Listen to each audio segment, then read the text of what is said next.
Synopsis: I am by no means trying to justify divination or lead anyone to disobedience to Christ or to what they believe is right in the Christian faith. I am by no means trying to deter or lie or mislead anyone away from Christ and his commandments and away from the Bible and obedience to Christ in their faith.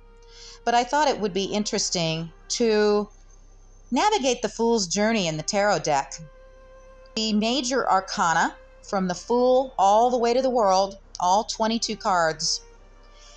How do those 22 cards in sequence compare to the story of the Bible?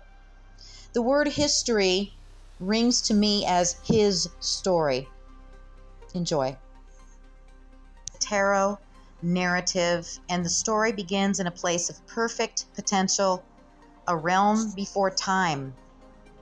The major arcana, the divine plan, the story opens with the Fool, symbolizing creation. The spontaneous, innocent leap of faith into existence. The boundless potential of Adam standing at the precipice of life, full of trust and freedom. Next comes the magician, who is God, the creator, the active principle of manifestation, speaking the world into being, holding the tools or elements of the universe: earth, air, fire, water.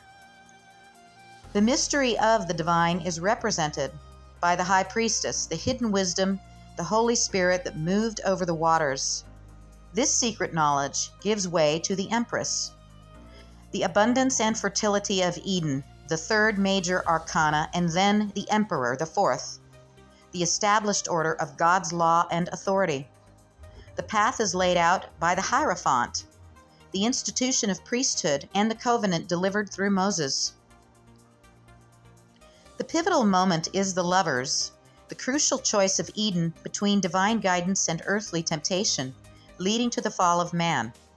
The subsequent expulsion and migration of God's people is the chariot, the determined will of Exodus, striving for victory and a promised land.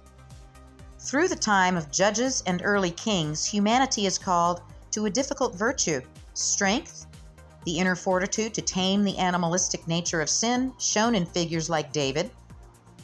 The need for spiritual insight then calls forth the hermit, representing the prophets in the wilderness, like John the Baptist, seeking God's truth in solitude. The grand cyclical nature of human history is the wheel of fortune, the constant rise and fall of Israel, the turning of fate and divine providence. This leads to the requirement of justice, Libra energy, the divine balance and reckoning under the law. The entire arc of the Old Covenant culminates in the Hanged Man, Pisces energy, the ultimate sacrifice of Christ, a necessary surrender and radical shift in perspective to usher in a new age. This voluntary death leads to death, Scorpio energy, which is not an end, but the absolute transformation and resurrection into the new covenant.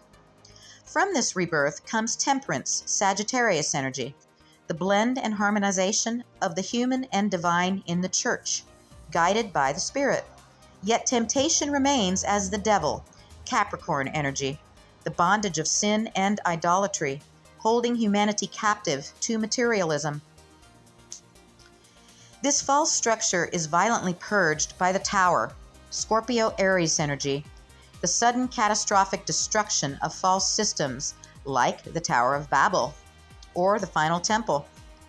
Out of the wreckage shines the star, Aquarius energy, the enduring hope and promise of heaven.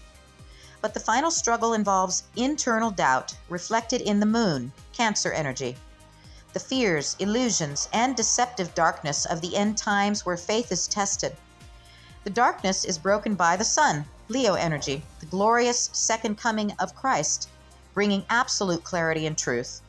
The final call is judgment, Scorpio energy, the awakening and reckoning of all souls.